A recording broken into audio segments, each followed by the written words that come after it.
নমস্কার। রিয়েল কথা চ্যানেলে আপনাদের সকলকে স্বাগত। আচ্ছা, আপনাদের মধ্যে যারা বার্ধক্য ভাতার জন্য অপেক্ষা করছেন না, আজকের ভিডিওটা শুধুমাত্র আপনাদের জন্য। হ্যাঁ, ঠিকই শুনছেন, শুধুমাত্র আপনাদের জন্য। কারণ আজকের ভিডিওতে আমরা বেশ কয়েকটা প্রশ্নের উত্তর দেওয়ার চেষ্টা করব এবং যুক্তিসঙ্গতভাবে।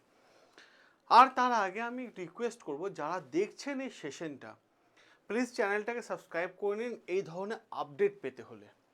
কারণ আমরা যখনই আপডেটগুলো দেবো, চ্যানেলে আপলোড করব, আপনি যদি সাবস্ক্রাইব না করেন তাহলে আপনার কাছে আপডেটগুলো বা ইনফরমেশনগুলো আপনার কাছে পৌঁছাবে না।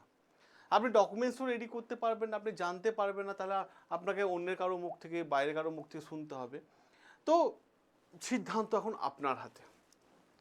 দেখুন, এই মুহূর্তে দাঁড়িয়ে যে প্রশ্নগুলো সব থেকে বেশি উঠে আসছে এবং গুরুত্বপূর্ণ আপডেটগুলো উঠে আসছে, সে গুরুত্বপূর্ণ আপডেটগুলো কী? সবার প্রথমে সে আপডেটগুলোর দিকে নজর রাখি। অগাস্ট মাসে কবে টাকা পাবেন, এইটা আমরা আজকে সেশনে আলোচনা করব। অগাস্ট মাসে টাকা কবে পাবেন, এবার কারা ভাতা পাবেন, কারা এই বার্ধক্য ভাতাটা পাবেন, এরই পাশাপাশি কাদের আবেদন আটকে যেতে পারে। ভীষণ গুরুত্বপূর্ণ টপিক এটা, ভীষণ গুরুত্বপূর্ণ টপিক। কাদের আবেদন আটকে যেতে পারে এটাও কিন্তু আমরা সেশনে আলোচনা করব।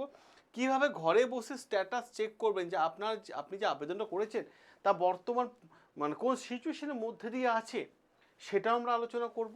এরই পাশাপাশি নতুন আবেদন কিভাবে করবেন সেটাও কিন্তু আমরা A to Z আলোচনা করব। অতএব এই ভিডিওটা একটা সুন্দর একটা ভিডিও হতে চলেছে আপনাদের জন্য, যারা বার্ধক্য ভাতা নিয়ে খুব টেনশনে আছেন, চিন্তায় আছেন এবং কাদের নাম বাদ যাচ্ছে সেগুলো একটু দেখে নিন। কারণ আজকের ভিডিওতে আমরা A to Z বিস্তারিত তথ্য আপনাদের সামনে প্রেজেন্ট করব।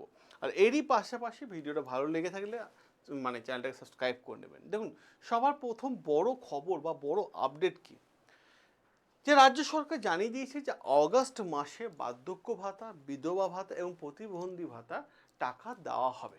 এটা আগেই জানিয়ে দিয়েছে, ঠিক আছে। দেখুন, জানিয়ে দেওয়া হচ্ছে কি কি, বার্ধক্য ভাতা, বিধবা ভাতা আর প্রতিবন্ধী ভাতা। এবার অনেকের প্রশ্ন হচ্ছে এখানে, টাকা তো এখনো ঢুকছে না কেন? এর পেছনে আমরা যদি দেখি দুটো বড় কারণ রয়েছে। এক, প্রশাসনিক প্রক্রিয়া, দুই, ভেরিফিকেশন এবং অ্যাপ্রুভ্যাল প্রক্রিয়া।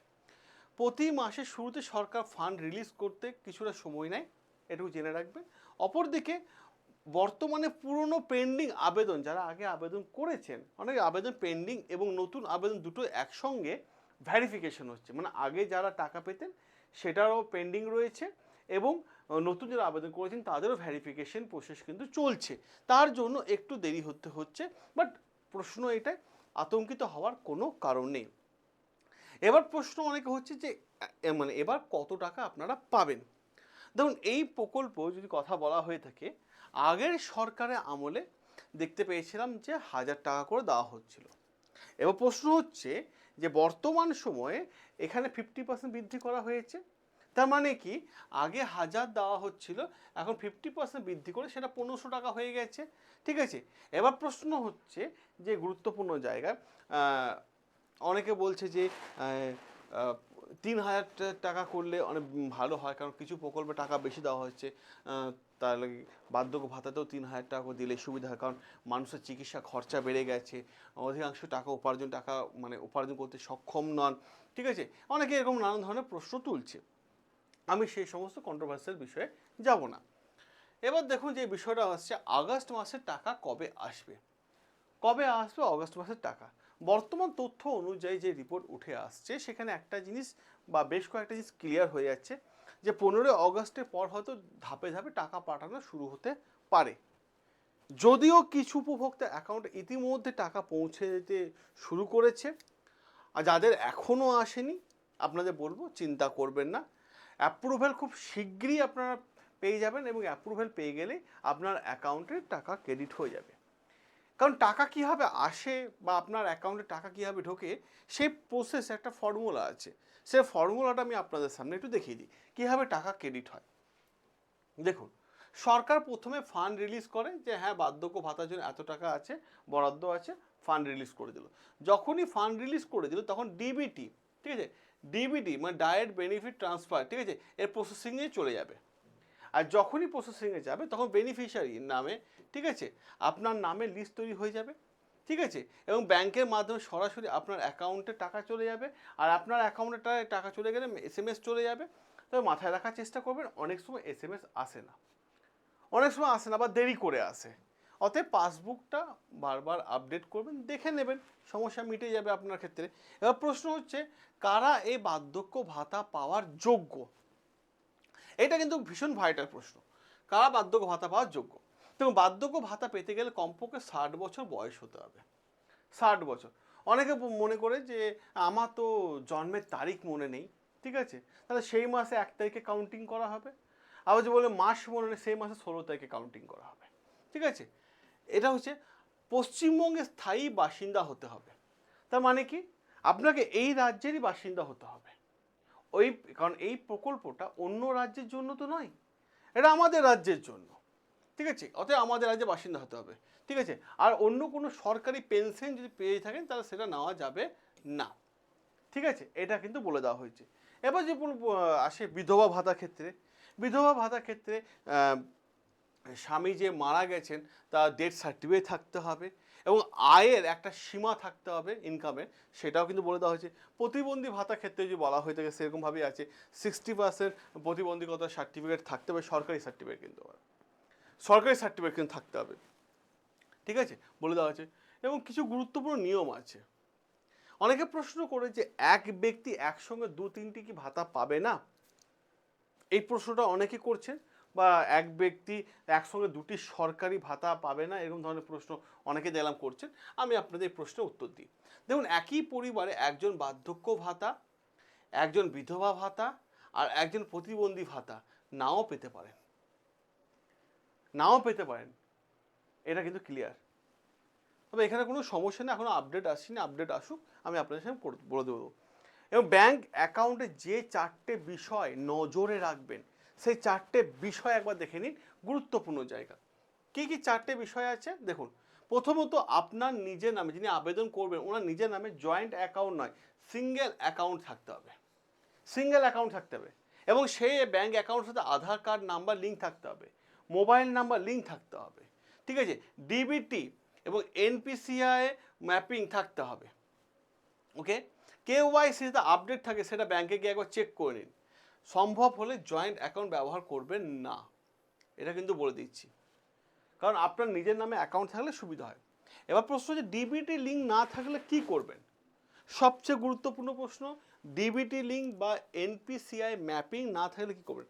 সরকার টাকা পাঠালেও আপনার অ্যাকাউন্টে টাকা ঢুকবে না। আর অতি অবশ্যই ডিবিটি লিঙ্ক অ্যাক্টিভ আছে কিনা সেটা চেক করে নিন।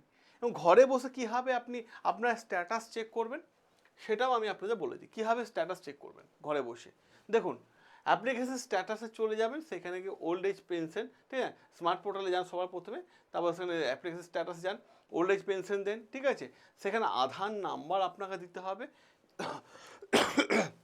তারপর একটা ক্যাপচার আসবে, ক্যাপচার নাম্বার দিতে হবে, তারপর সার্চ অপশনে ক্লিক করবেন, ঠিক আছে।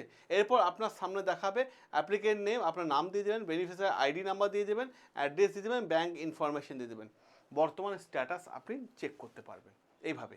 এবার প্রশ্ন হচ্ছে, যদি স্ট্যাটাসে অ্যাপ্রুভ লেখা থাকে তাহলে কি করব?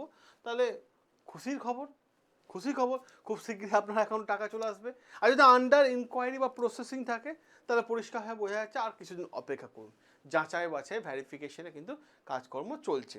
এবার প্রশ্ন হচ্ছে, এখানে জায়গায় রিজেক্ট হয়ে গেলে আপনার আধার কার্ড বা অ্যাপ্লিকেশন ID নিয়ে পঞ্চায়েত বা মিউনিসিপ্যালিটি বা ব্লক অফিসে যোগাযোগ করুন। ভুল থাকলে সংশোধন করে দেওয়া হবে যদি কিছু ভুল থাকে, কিন্তু আপনি যোগ্য হলে অতি অবশ্যই পাবেন। এবার নতুন আবেদন কীভাবে করবেন? বর্তমানে বিভিন্ন জায়গায় দেখুন, সরকার যখন ঘোষণা করবেন জনকল্যাণ শিবির বা পঞ্চায়েত বা মিউনিসিপ্যালিটি বা কর্পোরেশন বা BDO অফিস থেকে আবেদন করা যাচ্ছে। আবেদন করতে কী কী ডকুমেন্টস লাগছে এটা ভীষণ গুরুত্বপূর্ণ। আগে থেকে মানে আপনারা ডকুমেন্টস রেডি করেই যান, কী কী ডকুমেন্টস লাগছে বা দেখে নিন। ডকুমেন্টস কী কী লাগছে, ঠিক আছে, ডকুমেন্টস যে বিষয়গুলো লাগছে সেগুলো ভীষণই গুরুত্বপূর্ণ ডকুমেন্টস। আধার কার্ড, ঠিক আছে, জেরক্স দিয়ে দেবেন, ভোটার কার্ডে জেরক্স দেবেন, পাসপোর্ট সাইজে ফটো দেবেন, অ্যাড্রেস প্রুফ দিয়ে দেবেন, ব্যাংক পাসবুক দিয়ে দেবেন, ডিবিটি অ্যাক্টিভ আছে কিনা সেই অ্যাকাউন্টটা খেতে দিয়ে দেবেন, আর বিধবা ভাতা যদি হয় তাহলে ডেথ সার্টিফিকেট দেবেন। প্রতিবন্ধী ভাতা হলে ডিসএবিলিটি সার্টিফিকেট এবং সরকারি হসপিটাল থেকে 40%, ঠিক আছে, মাথায় রাখার চেষ্টা করবেন। এরকম কিন্তু দিতে হবে এবং বয়সের একটা প্রমাণপত্র আপনাকে দিতে হবে। এই ধরনের ডকুমেন্টসগুলো কিন্তু আপনাকে জমা দিতে হবে। কিন্তু গুরুত্বপূর্ণ সতর্কবার্তা মাথায় রাখবেন, আবেদন সম্পূর্ণ বিনামূল্যে, কেউ টাকা চাইলে টাকা দেবেন না, ওটিপি কাউকে দেবেন না, শুধুমাত্র সরকারি অফিসেই আবেদন করবেন, অন্য কোথাও আবেদন করতে যাবেন না, অন্য কোথাও আবেদন করতে যাবে না। ভিডিওটা যদি ভালো লেগে থাকে অতি অবশ্যই লাইক শেয়ার করে দেবেন এবং আপনার রায় এবং আপনার মতামত অতি অবশ্যই কমেন্ট বক্সে তুলে ধরুন। যেখানে আপনাদের যে কোনো সমস্যা থাকে তাহলে কমেন্ট বক্সে লিখতে পারেন, আমরা যথাসাধ্য চেষ্টা করব আপনার প্রশ্নের উত্তর দেওয়ার। দেখা হবে আপনাদের সাথে নতুন আরও একটা গুরুত্বপূর্ণ আপডেট নিয়ে।